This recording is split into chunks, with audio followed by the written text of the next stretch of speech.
You would never know it if you looked at us. We eat, sleep, joke, argue, just like everyone else.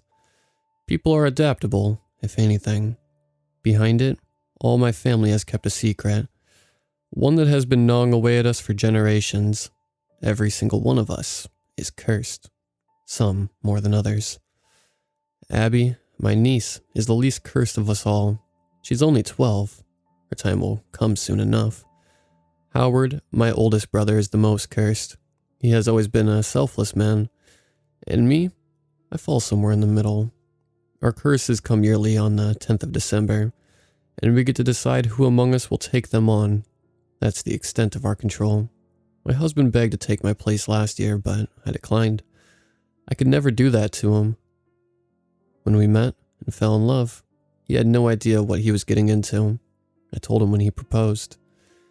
It just came flooding out of me that night by the lake while he knelt on one knee, ring in hand, staring at me in shock. I told him about the curses and the rules, and how they were the reason for all my eccentricities. If you break them, you have to be prepared to pay, and pay dearly. I told him I'd consider breaking it off more than once. He wanted me anyway. I couldn't say no. Last year, as usual, the entire Adler family trickled to my parents' house on the 9th of December. Since inheriting it from my grandparents, Pi lived in their attic. Only brought out to the living room when it was time. That's the name of the thing that gives us our curses. Pi. My great-great-grandpa called it that as a nickname when he was little, and it stuck. Its original name has been lost somewhere along the way.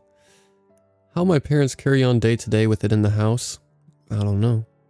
Ollie and I made our way inside with our luggage, having arrived late due to a delayed flight. Everyone else sat quietly waiting.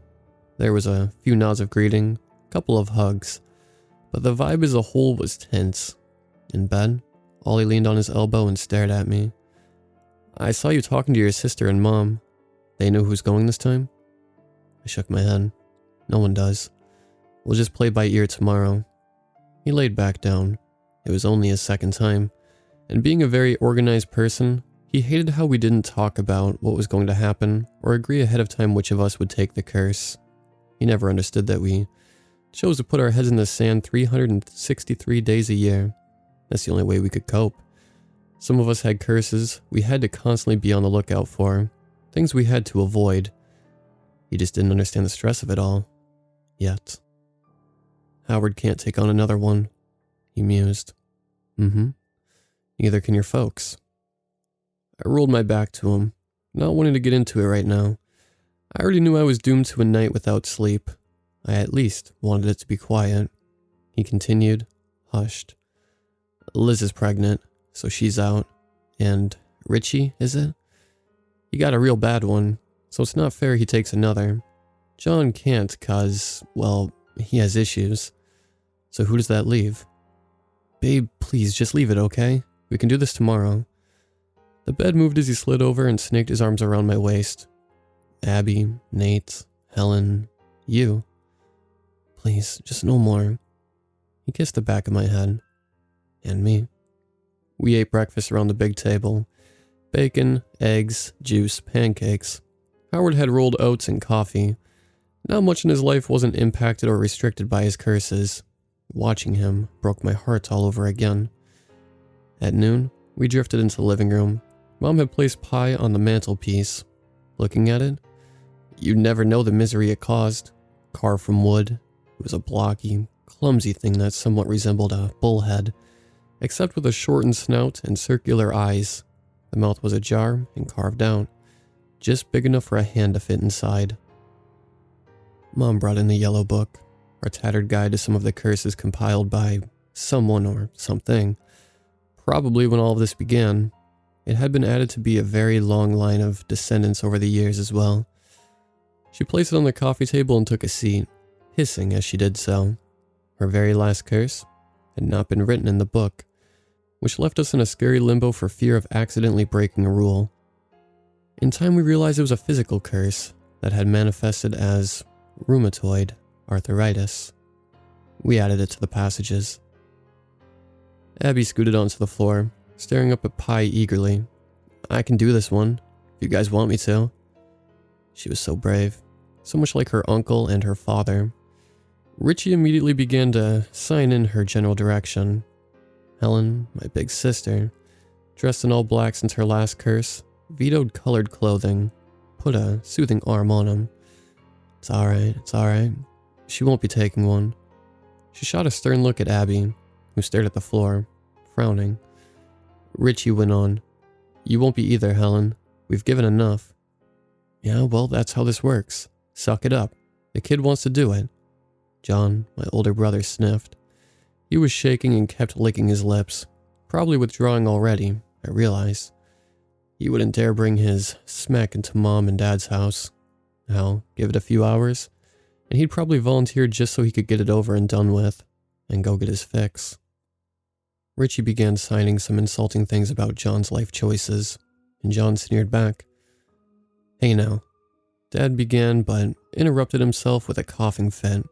This silenced everyone. He continued after getting a hold of himself. "We don't fight. We make a decision. No more, no less. Got it?" A mumble carried around the room. "Alright then. So, we know who can't take this one." Ollie glanced at me as Dad spoke, his expression grave. "That means it's only between a few of you. You know who you are, so any hands?" Dad stared at each of us pointedly. He was the no-nonsense, rip the band-aid off type all my life. I knew, though, that it was a front. Last night I heard him pacing right up until sunrise, and there was no doubt in my mind. He had been doing it long before we arrived. The dark crevices under his eyes betrayed him. Howard held up a hand. Everyone stared at him surprised, yet not. "I can take another." "No, you cannot," said Mom, her eyes immediately tearing up. I can take one more, at minimum. You know it." "Howard," I said. He looked at me and smiled lopsidedly. Half of his face was heavily scarred, ever since he got the curse to burn some years ago. "You trying to steal the spotlight again? Well, I won't let you, greedy bastard." He laughed, and then everyone was laughing. Then the laughter died down and it was silent and heavy again. My baby sister, Liz, made circles on her growing belly with a fingertip. Nate seemed hypnotized by it, his eyes full of love. He was the most eligible of us all, aside from Ollie. He'd only taken one, and it was an easy one. He was lucky. Maybe we should use that luck. I shot the thought down. Liz was expecting. What if Nate got a bad one? A really bad one? Liz could quite possibly become a single mother. I meant what I said before. I spoke up. "Sam," Ollie warned. I couldn't look at him. "It's my turn. I want to take this one." Mom and Dad looked deeply saddened, but they did not argue. No one did. It had to be done. I stood, but Ollie stood quicker. "I'll do it," he stated. "Here, right? I just put my hand in here." He went for the gaping maw of pie.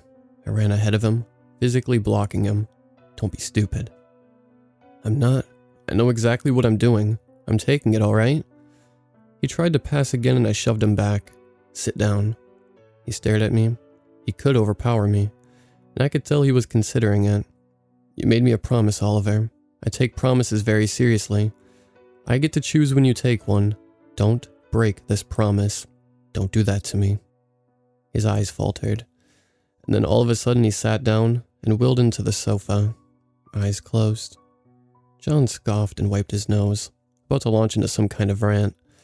Dad shot him a look, and he immediately shut up. I turned and faced Pie. Circular eyes seemed to bore into me.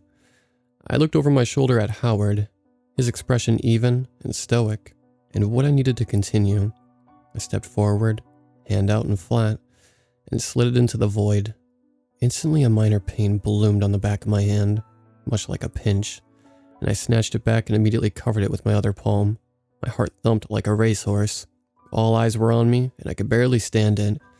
Suddenly the memory of Richie receiving his last curse invaded my mind. The panic, Helen screaming, the way he scratched at his eyes and mouth and tried to speak but couldn't, and tried to see but couldn't. Ollie scooted to the edge of the sofa. "What is it?" I took a deep breath and peered at my mark, small and black like an ink stain.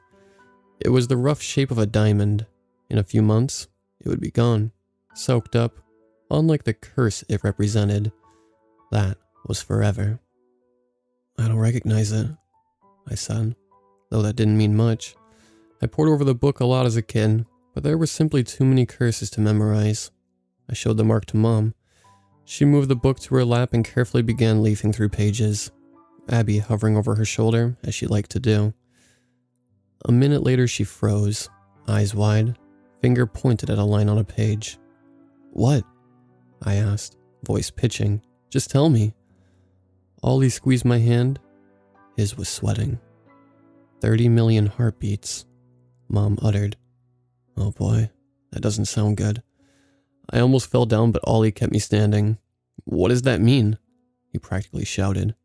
"It means," I stammered. "It means that's what I have left." "Wait," Abby cried. She wrestled the book from Mom and stared into it. Richie frantically began signing again, but Helen stopped him gently. "The shape's not right. The top's wrong. Let me see." I walked to her on wobbly legs and offered her my hand. She studied it and then returned to the book. Mom looked awfully pale. I sat down beside her chair. "I'm right, see?" Abby smiled widely. "It's not a million heartbeats. It's this one. Sleep, foot, east." "Foot east?" I repeated, double-checking my marking against the curses. I closed the book with a soft thud and stared at Abby and then Ollie. It matches. "Oh my God," Mom breathed shakily. "I'm so sorry. I thought... These old eyes of mine." I leaned over and hugged her. "It's all right. I'm very thankful for your old eyes right now." Howard erupted into laughter. Outside, we each bid each other farewell and exchanged the usual, "Stay safe, look out for your curses." John was the first to leave, even though Mom and Dad asked him to stay the night. Then Richie, Helen, and Abby. I hugged Abby extra tight. Nate and Liz left next. As usual, Howard brushed them all off. He thought it was wrong to have children because the curse could end with us if we didn't. But Mom and Dad insisted it wasn't that easy. That to end the curse's lineage, one way or another would have terrible consequences that reached far outside of our family. They could never go into specifics. Those two seemed to have been lost to time. Howard waved out the window as the taxi cab took him away. He didn't leave his home much, too risky, and had no electricity. If I was lucky, he'd reply to my letters. I said the final goodbyes to my parents. Dad had another coughing fit, and I waited with him until it was under control. "Go on, enjoy the year the best you can," he ordered me. Ollie and I got in the car. He took my hand and ran his thumb over my mark. I still can't believe all of this is real sometimes. Me either. He kissed the mark. Guess we have a bedroom to reorientate. We exchanged warm smiles. He was just trying to cheer me up and I appreciated it. But inside, I couldn't stop thinking about my curse. I always promised to be honest with Ollie, but there are some things I can't bring myself to share, even now. Things like the fact that Mom wasn't wrong. Abby was.